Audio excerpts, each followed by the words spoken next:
প্রিয় ছাত্রীরা, আশা করি তোমরা ভালোই আছো। বর্তমান করোনা পরিস্থিতিতে তোমরা অবশ্যই বাড়িতে আছো এবং সুস্থ আছো। তোমরা স্বাস্থ্যবিধি মেনে চলবে, ঘর থেকে বের হবে না, বাড়িতেই থাকবে এবং পরিবার সবাইকে নিয়ে নিরাপদ থাকবে। আমি আজকে তোমাদের সপ্তম অধ্যায়, পদার্থবিজ্ঞান প্রথম পত্রের সপ্তম অধ্যায় পদার্থের গাঠনিক ধর্ম পড়াবো, কিছু অংশ পড়াবো। তোমরা জানো, গঠন অনুযায়ী পদার্থকে আমরা 3 ভাগে ভাগ করি এবং এই ভাগটা মূলত পদার্থের অণুগুলোর মধ্যকার আন্তঃআণবিক বলের বিভিন্নতার কারণে হয়ে থাকে। আমরা জানি পদার্থকে 3 ভাগে ভাগ করা যায়, যেমন কঠিন, তরল এবং বায়বীয়। এবং তারও আগে আমরা জানি পদার্থ গঠিত হয় কি বিভিন্ন অণু এবং পরমাণু নিয়ে। পদার্থের মূল কণিকা হচ্ছে পরমাণু এবং পরমাণুতে রয়েছে কি ইলেকট্রন, প্রোটন এবং নিউট্রন, এবং কতগুলি পরমাণু নিয়ে একটি অণু গঠিত হয় এবং অনেকগুলো অণু নিয়ে গঠিত হয় একটি পদার্থ। এবং এই অণুগুলোর মধ্যে যে আকর্ষণ বল থাকে সেটাকে আমরা বলি আন্তঃআণবিক বল। আন্তঃআণবিক বলের উপর ভিত্তি করে আমরা পদার্থকে 3 ভাগে ভাগ করতে পারি। যেমন কঠিন পদার্থে আন্তঃআণবিক বল হচ্ছে সবচেয়ে বেশি এবং পদার্থের অণুগুলোর মধ্যে দূরত্ব হচ্ছে কম, যে দূরত্বটাকে আমরা বলি আন্তঃআণবিক দূরত্ব। এবং কঠিন পদার্থে অণুগুলো থাকে পুরোপুরি কম্প্যাক্ট, এদের মাঝে কোনো ফাঁকা স্থান থাকে না। আর তরল পদার্থে আন্তঃআণবিক বলের পরিমাণ থাকে কম এবং এদের মধ্যে ফাঁকা স্থান যথেষ্ট, আন্তঃআণবিক দূরত্ব বেশি থাকে। আর গ্যাসীয় পদার্থে আন্তঃআণবিক বল সবচেয়ে কম এবং দূরত্ব সবচাইতে বেশি। আর এই পদার্থের গঠনের উপর নির্ভর করে আমরা এর বিভিন্ন ব্যবহার করি। যেমন আমরা এই চ্যাপ্টারে পড়ব পদার্থের যে ধর্মগুলো, সেগুলো হচ্ছে স্থিতিস্থাপকতা, তারপরে পৃষ্ঠটান, সান্দ্রতা। এখন তুমি কোনো কিছু তৈরি করবা, যেমন বিল্ডিং বা ব্রিজ তৈরি করবা, সেটা তৈরি করতে গেলে যে ম্যাটেরিয়ালগুলো ব্যবহার করবা সেগুলো স্থিতিস্থাপকতা কেমন সেই গুণ বিচার করে ব্যবহার করবা। ঠিক তেমনি যখন আমরা একটা প্লেন তৈরি করব, প্লেনের যে মেটাল দিয়ে তৈরি করব সেটার সান্দ্রতা গুণাঙ্ক কেমন, বায়ুর সান্দ্রতা গুণাঙ্ক কেমন, সেটা বিবেচনা করে তৈরি করব। কাজেই আমাদেরকে এগুলি জানা হচ্ছে খুবই জরুরি। আমরা প্রথমে শুরু করব স্থিতিস্থাপকতা দিয়ে। স্থিতিস্থাপকতা ব্যাখ্যা করতে গেলে স্থিতিস্থাপকতা হলো কঠিন পদার্থের ধর্ম। কঠিন পদার্থের যে আন্তঃআণবিক বল থাকে বা আন্তঃআণবিক দূরত্ব থাকে, বাইরে থেকে যদি কঠিন পদার্থে আমরা বল প্রয়োগ করি তাহলে কি হয়, ভিতরে যে আন্তঃআণবিক দূরত্ব সেটা কি সংকুচিত হয়। আবার যখন সেই বলটা অপসারণ করা হয়, সেই আন্তঃআণবিক দূরত্ব অণুগুলো ঠিক আগের অবস্থানে যেতে চায়, তার মানে তাদের দূরত্বটা আগে যা ছিল তাই হতে চায়। এটাই হচ্ছে স্থিতিস্থাপকতা, বস্তুর মধ্যে স্থিতিস্থাপকতা। তাহলে স্থিতিস্থাপকতা কাকে বলে? যে বস্তুকে যদি আমরা বল প্রয়োগ করি, বাইরে থেকে বল প্রয়োগ করলে বস্তুর আকার বা আয়তন পরিবর্তিত হয় এবং যখন সেই বলটাকে অপসারণ করা হয় সেটা আবার কি পূর্বের অবস্থায় ফিরে যেতে চায়। বস্তুর এই ধর্ম হচ্ছে স্থিতিস্থাপকতা। আমি কতগুলো সংজ্ঞা দেখাচ্ছি এখানে। প্রথমে নমনীয় বস্তু, পূর্ণ স্থিতিস্থাপক বস্তু, পূর্ণ দৃঢ় বস্তু, স্থিতিস্থাপক সীমা, অসহ ভার বা অসহ পীড়ন, স্থিতিস্থাপক ক্লান্তি। প্রথমে নমনীয় বস্তু কাকে বলে? নমনীয় বস্তু হচ্ছে যখন আমরা বাইরে থেকে কোনো বস্তুর উপর বল প্রয়োগ করব তখন বস্তুর আকার বা আয়তনে পরিবর্তন ঘটে। যদি বল অপসারণ করার পর বস্তু আকার বা আয়তন পূর্বের অবস্থায় ফিরে না আসে, অর্থাৎ বস্তুতে স্থায়ী পরিবর্তন ঘটে, সেই ধরনের বস্তুকে বলে নমনীয় বস্তু। এই ধরনের বস্তুকে অস্থিতিস্থাপক বস্তুও বলা হয়। এরপরে পূর্ণ স্থিতিস্থাপক বস্তু। কোনো বস্তুর উপর বল প্রয়োগ করার পর ওই বল অপসারণ করা হলে যদি বস্তুটি পুরোপুরি পূর্বের অবস্থায় ফিরে আসে তবে তাকে পূর্ণ স্থিতিস্থাপক বস্তু বলে। তার মানে এটাই হচ্ছে স্থিতিস্থাপক বস্তু। নমনীয় বস্তু কিন্তু স্থিতিস্থাপক নয়। পূর্ণ দৃঢ় বস্তু যদি বিকৃতকারী বল প্রয়োগ করার পর, যে কোনো আকারের মানের বল প্রয়োগ করার পর বস্তুর কোনো আকার বা আয়তনে পরিবর্তন না ঘটে তবে তাকে পূর্ণ দৃঢ় বস্তু বলে। এরপর স্থিতিস্থাপক সীমা। বস্তুর উপর বল প্রয়োগ করলে এবং সেই বল অপসারণ করলে বস্তু পূর্বের অবস্থায় ফিরে আসে, এটাই হচ্ছে স্থিতিস্থাপক বস্তু। কিন্তু বল প্রয়োগ করার পর এমন একটা সময় আসে যখন বস্তু মানে সর্বোচ্চ যে বল প্রয়োগ করলে বস্তু পূর্বের অবস্থায় ফিরে আসে, সেটাই হচ্ছে এর স্থিতিস্থাপক সীমা। অর্থাৎ প্রযুক্ত বাহ্যিক বলের যে সর্বোচ্চ বা ঊর্ধ্বসীমা পর্যন্ত কোনো বস্তু পূর্ণ স্থিতিস্থাপক থাকে তাকে ওই বস্তুর স্থিতিস্থাপক সীমা বলে। এরপরে অসহ ভার, যে নির্দিষ্ট ভারের ক্রিয়ায় কোনো বস্তু ভেঙে বা ছিঁড়ে যায় তাকে অসহ ভার বা অসহ ওজন বলে। আর অসহ পীড়ন হচ্ছে কোনো একটি বস্তুর একক ক্ষেত্রফলের উপর প্রযুক্ত অসহ ভারকে অসহ পীড়ন বলে, কারণ পীড়নটা হচ্ছে বল। পীড়ন হলো পীড়ন, একক ক্ষেত্রফলের উপর প্রযুক্ত বলকে হলো পীড়ন বলে। আর যেহেতু অসহ পীড়ন, কাজেই একক ক্ষেত্রফলের উপর প্রযুক্ত অসহ ভারকেই অসহ পীড়ন বলে। এরপরে স্থিতিস্থাপক ক্লান্তি। স্থিতিস্থাপক ক্লান্তি হচ্ছে বস্তুর উপর যখন আমরা বল প্রয়োগ করি এবং বল অপসারণ করে সেটা আবার পূর্বের অবস্থায় ফিরে আসে, এই ধরনের ঘটনা বারবার পুনরাবৃত্তি ঘটলে, বারবার যদি আমরা বল প্রয়োগ করি আবার বল অপসারণ করি, একসময় দেখা যাবে বস্তু সহজে স্থিতিস্থাপক ধর্ম প্রদর্শন করছে না, মানে আগের অবস্থায় ফিরে আসছে না, সে ক্লান্ত হয়ে গেছে। সেই অবস্থাটাকে আমরা বলি স্থিতিস্থাপক ক্লান্তি। অর্থাৎ অপসারণের সাথে সাথে বস্তুর আগের অবস্থা ফিরে পায় না, কিছুটা দেরি হয়, এই অবস্থাকে স্থিতিস্থাপক ক্লান্তি বলে।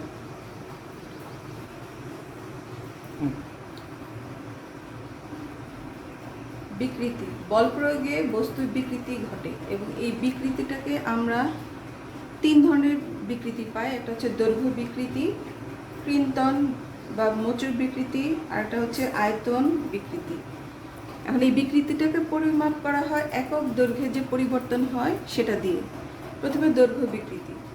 দৈর্ঘ্য বিকৃতি হচ্ছে বস্তুর দৈর্ঘ্য বরাবর যদি আমরা বল প্রয়োগ করি তাহলে যে বিকৃতিটা ঘটে সেটা হচ্ছে দৈর্ঘ্য বিকৃতি। দেখো, দৈর্ঘ্য বিকৃতি যদি কোনো একটা বস্তুকে কোনো একটা দৃঢ় অবস্থান থেকে ঝুলানো হয় এবং দৈর্ঘ্য বরাবর একে যদি আমরা বল প্রয়োগ করি নিচের দিকে, অর্থাৎ নিচের দিকে টান দিলে তার ফলে কি হবে? বল প্রয়োগে বস্তুর প্রসারণ ঘটবে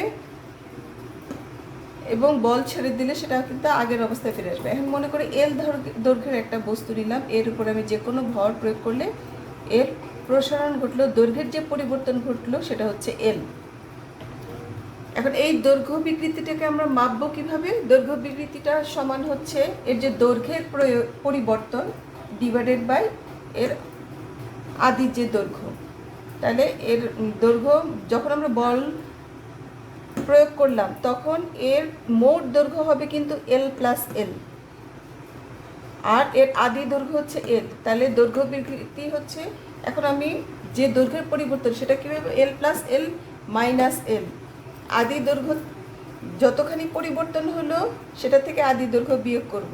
তার মানে উপরে যেটা আমরা পেলাম, উপরে এটা কিন্তু এল প্লাস এল মাইনাস এল, তার মানে এটা হচ্ছে দৈর্ঘ্যের পরিবর্তন। এটা হচ্ছে দৈর্ঘ্যের পরিবর্তন, যেটা হলো পরিবর্তিত দৈর্ঘ্যের পরিবর্তন। এটা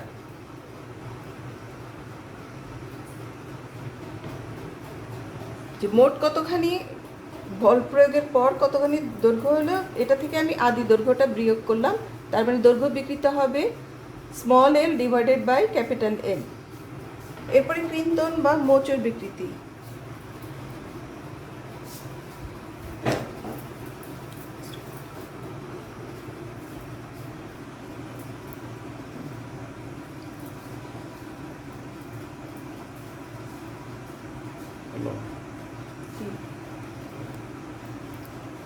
কৃন্তন বা মোচড় বিকৃতি। কৃন্তন বা মোচড় বিকৃতি হচ্ছে যখন আমি বল প্রয়োগে বস্তুর আয়তন পরিবর্তিত হবে না কিন্তু এর আকার পরিবর্তন হবে, সেটা হচ্ছে কৃন্তন বা মোচড় বিকৃতি।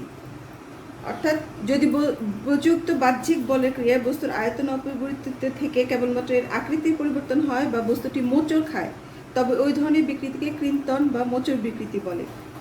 ফলে বস্তুর অভ্যন্তরে যে পীড়ন সৃষ্টি হয় তাকে কৃন্তন পীড়ন বলে।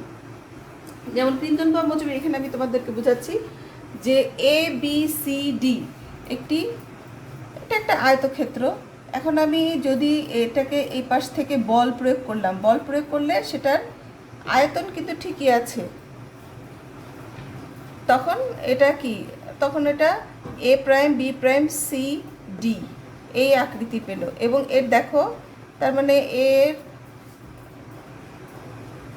যে কৌণিক পরিবর্তন থিটা, কৌণিক পরিবর্তন থিটা, এখন এই থিটাটাই হচ্ছে ক্রিন্তন বিকৃতি।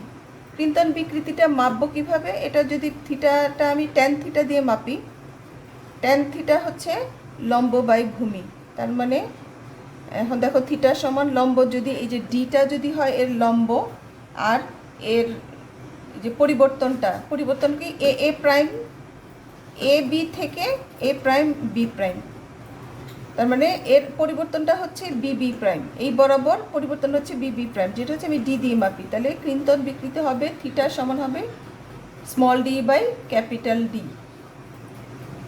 এই হচ্ছে ক্রিন্তন বিকৃতি। এরপরে আয়তন বিকৃতি। আয়তন বিকৃতি বস্তুর উপর বল প্রয়োগের ফলে আয়তনের যে বিকৃতি ঘটে সেটা হচ্ছে আয়তন বিকৃতি। এখন দেখো, এখানে আমি যদি একটা গোলাকার বস্তু নিলাম, যেটাকে বাইরে থেকে এফ বল প্রয়োগ করার ফলে এর আয়তনের পরিবর্তন হলো স্মল ভি, তাহলে তখন আয়তন বিকৃতিটাকে আমরা মাপবো। আয়তন বিকৃতির সমান small V by capital V. ভিটা, স্মল ভিটা কিন্তু এর আয়তনের যে পরিবর্তন হয়েছে সেটা হচ্ছে স্মল ভি। পীড়ন, পীড়নটা আসলে হচ্ছে বস্তুর স্থিতিস্থাপকতা ঘটানোর জন্য যে আমরা যে বল প্রয়োগ করা হয়, সেই স্থিতিস্থাপকতার ধর্মের কারণে বস্তু যখন তার পূর্বের অবস্থায় ফিরে আসে, তখন বস্তুর মধ্যে পূর্বের অবস্থায় ফিরে আসার জন্য একটা প্রত্যয়নী বল সৃষ্টি হয়। সেই প্রত্যয়নী বলটাই হচ্ছে পীড়ন। এবং এই পীড়নটা হচ্ছে একক ক্ষেত্রফলে যে বল তৈরি হয়, যে প্রত্যয়নী বল তৈরি হয়, সেটাই হচ্ছে পীড়ন। এই পীড়নটা হচ্ছে বল বাই ক্ষেত্রফল এফ বাই এ। তাহলে পীড়ন কি? পীড়ন কিন্তু বাহ্যিক বল নয়, পীড়ন হচ্ছে স্থিতিস্থাপকতা ধর্মের জন্য বস্তু কি চায়, যখন তার বিকৃতি ঘটে সে বল অপসারণ, বাইরের প্রযুক্ত বল অপসারণের পর সে তার পূর্বের অবস্থায় ফিরে আসতে চায়। ফিরে আসার জন্য বস্তুর মধ্যে যে প্রত্যয়নী বল সৃষ্টি হয় সেটা কিন্তু পীড়ন। এবং পীড়নটা হচ্ছে একক ক্ষেত্রফলে উদ্ভূত প্রত্যয়নী বলটাই হচ্ছে পীড়ন। পীড়ন সমান হচ্ছে বল বাই ক্ষেত্রফল সমান এফ বাই এ। এবং পীড়নের একক হচ্ছে, এখান থেকে আমরা বুঝতে বল বাই ক্ষেত্রফল, তার মানে নিউটন পার মিটার স্কোয়ার। আর পীড়নের মাত্রা সমীকরণ হচ্ছে পীড়ন উপরে বল, যেহেতু বলের মাত্রা সমীকরণ আমরা জানি এম এল টি−2, আর নিচে হচ্ছে ক্ষেত্রফল এল স্কোয়ার, তার মানে পীড়নের মাত্রা সমীকরণ হবে এম L−1 T−2। পীড়ন 3 প্রকার, যেহেতু বিকৃতি 3 প্রকার, কাজেই পীড়ন 3 প্রকার। দৈর্ঘ্য পীড়ন, আকার বা কৃন্তন বা মোচড় পীড়ন, এরপরে আয়তন পীড়ন। দৈর্ঘ্য পীড়ন হচ্ছে দৈর্ঘ্য বিকৃতির ক্ষেত্রে যে পীড়ন উদ্ভূত হয় সেটা হচ্ছে দৈর্ঘ্য পীড়ন। আকার বা কৃন্তন বা মোচড় বিকৃতির ক্ষেত্রে যে প্রত্যয়নী বল সৃষ্টি হয় সেটা হচ্ছে আকার বা কৃন্তন বা মোচড় পীড়ন। আর আয়তন পীড়ন হলো বস্তুর আয়তন পরিবর্তনের জন্য যে পীড়ন উদ্ভূত হয় সেটাই হচ্ছে আয়তন পীড়ন। এরপরে হুকের সূত্র।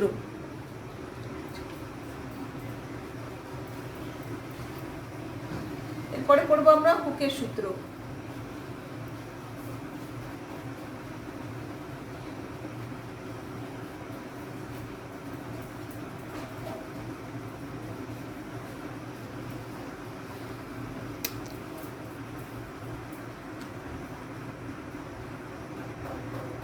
স্থিতিস্থাপক সীমার মধ্যে বস্তুর পীড়ন এর বিকৃতির সমানুপাতিক। তার মানে স্থিতিস্থাপক সীমার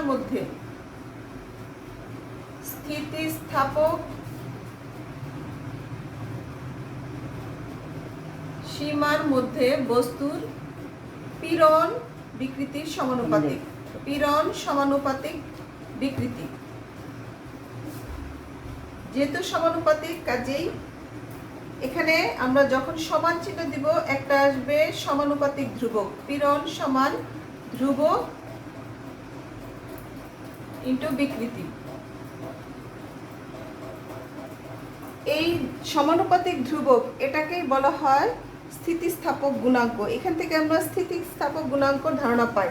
তাহলে এই ধ্রুবকটাই হচ্ছে স্থিতিস্থাপক গুণাঙ্ক। তাহলে স্থিতিস্থাপক গুণাঙ্ক কি?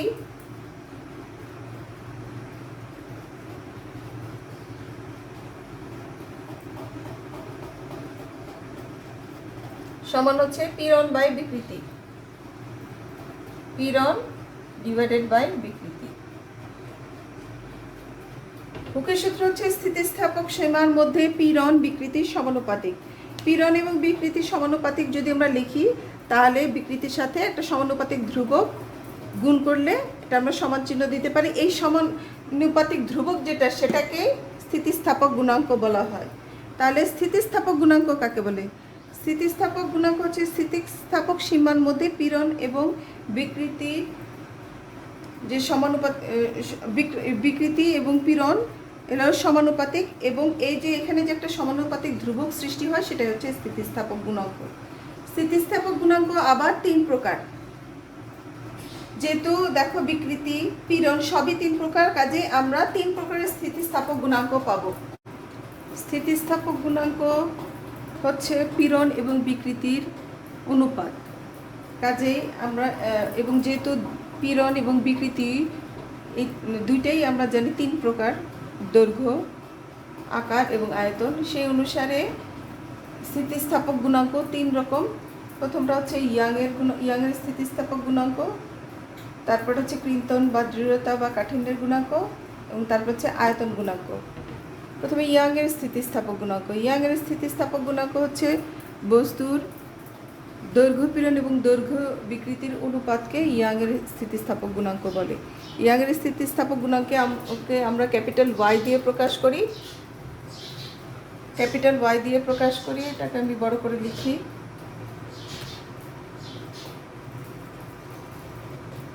এবং ওয়াই সমান হচ্ছে অনুদৈর্ঘ্য পীড়ন বাই অনুদৈর্ঘ্য বিকৃতি, বা দৈর্ঘ্য পীড়ন বাই দৈর্ঘ্য বিকৃতি। দৈর্ঘ্য পীড়ন হচ্ছে এফ বাই এ, আর দৈর্ঘ্য বিকৃতি হচ্ছে small L by capital L. তার মানে এটাকে আমরা এফ এল বাই এ এল দিয়ে লিখতে পারি। এরপরে ক্রিন্তন বা দৃঢ়তা বা কাঠিন্যের গুণাঙ্ক। বস্তুর আকার পীড়ন এবং আকার বিকৃতির অনুপাতকে ক্রিন্তন বা দৃঢ়তা বা কাঠিন্যের গুণাঙ্ক বলে। এটাকে ইটা দিয়ে প্রকাশ করা হয়। ইটাটা দেখো এন এর মতোই, এনের দ্বিতীয় পাটা একটু লম্বা, এনের মতোই, সমান হচ্ছে এটা হলো এ। দৈর্ঘ্য পীড়নটাকে পীড়ন আকার পীড়নটাকে আমরা এফ বাই এ দিয়ে লিখি, আর আকার বিকৃতিটাকে আমরা থিটা দিয়ে লিখি, স্মল থিটা। তাহলে এটা সমান হবে এফ বাই এ থিটা। এরপরে আয়তন গুণাঙ্ক। আয়তন গুণাঙ্ক হচ্ছে সবগুলোই কিন্তু স্থিতিস্থাপক সীমার মধ্যে। আয়তন গুণাঙ্ক হচ্ছে স্থিতিস্থাপক সীমার মধ্যে বস্তুর আয়তন পীড়ন এবং আয়তন বিকৃতির অনুপাতকে আয়তন গুণাঙ্ক বলে। আয়তন গুণাঙ্ককে আমরা কে দিয়ে প্রকাশ করি। কে সমান হচ্ছে আয়তন পীড়ন এফ বাই এ, আর নিচে ডিভাইডেড বাই আয়তন বিকৃতি small V by capital V, এটা সমান F V by A V. স্থিতিস্থাপক গুণাঙ্ক দেখো এখানে এর স্থিতিস্থাপক গুণাঙ্কের একক হচ্ছে, কিন্তু যেহেতু পীড়ন বাই বিকৃতির কিন্তু কোনো একক নেই, পীড়নের এককই হচ্ছে স্থিতিস্থাপক গুণাঙ্কের একক। তার মানে প্রত্যেকটার এককই কিন্তু হবে নিউটন পার মিটার স্কোয়ার। আর যদি আমরা সিজিএসএ নেই তাহলে কি হবে, ডাইন পার সেন্টিমিটার স্কোয়ার হবে। আর এর মাত্রা সমীকরণ, স্থিতিস্থাপক গুণাঙ্কের মাত্রা সমীকরণ কিন্তু পীড়নের মাত্রা সমীকরণ একই হবে। পীড়নের মাত্রা সমীকরণ যা ছিল স্থিতিস্থাপক গুণাঙ্কের মাত্রা সমীকরণ একই হবে। এখন এখানে আমরা আরেকটা টার্ম শিখি, সেটা হচ্ছে সংনম্যতা। সংনম্যতা হচ্ছে আয়তন গুণাঙ্কের বিপরীত রাশি, বা এটাকে আমরা 1/k-ও লিখতে পারি। সংনম্যতা হচ্ছে বস্তুকে যদি আমি চারিদিক থেকে চাপ প্রয়োগ করি তাহলে কি হয়, এর আয়তন কমে যাবে, স্কুইজড হবে। সেটাই হচ্ছে সংনম্যতা, সেটা হচ্ছে আয়তন গুণাঙ্কের বিপরীত রাশি। এবার আমরা একটি প্রবলেম করি। দেখো এখানে 1 মিলিমিটার স্কোয়ার প্রস্থচ্ছেদ বিশিষ্ট একটি ইস্পাত তারের দৈর্ঘ্য 5% বৃদ্ধি করলে কত বল প্রয়োগ করতে হবে?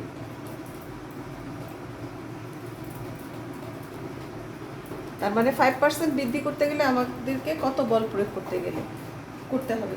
তাহলে এখন ধরি, যেহেতু আমরা এখানে জানি না যে তার দৈর্ঘ্য কত, যে এর আদি দৈর্ঘ্য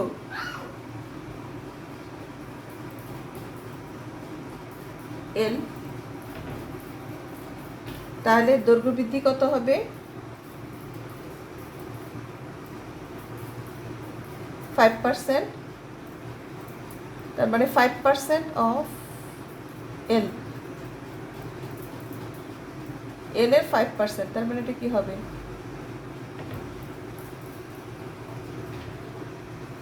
5L by 100 বা 0.05 L। এখানে ক্ষেত্রফল এ দেয়া আছে 1 মিলিমিটার স্কোয়ার।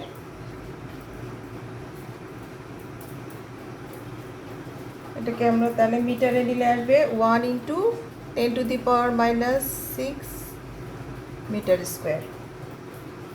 আর ইয়াং এর গুণাঙ্ক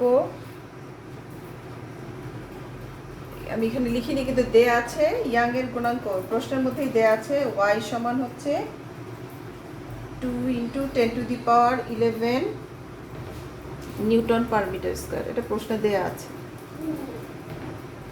তাহলে y সমান হচ্ছে 2 × 10⁻11 নিউটন পার মিটার স্কোয়ার। আমাদেরকে বের করতে হবে বল F সমান কত। F সমান কত? তা আমরা জানি ইয়াং এর গুণাঙ্ক Fy সমান কি, F বাই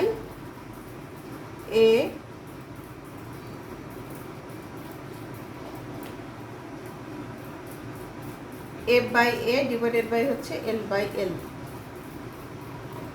তার মানে FL বাই AL। এখন দেখো এখানে F সমান, এখান থেকে আমরা F সমান বের করতে পারি। F সমান হবে YAL বাই L। এখন মানগুলো বসাই দেই। 2 × 10⁻11 ইন্টু 1 × 10⁻6 ইন্টু L হচ্ছে 0.05,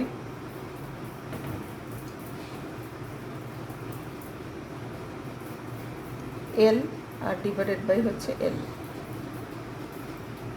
এখানে L কাটা যায়, আর ক্যালকুলেটরে চেপে এটার মান পাওয়া যায় 1 × 10⁻4 নিউটন।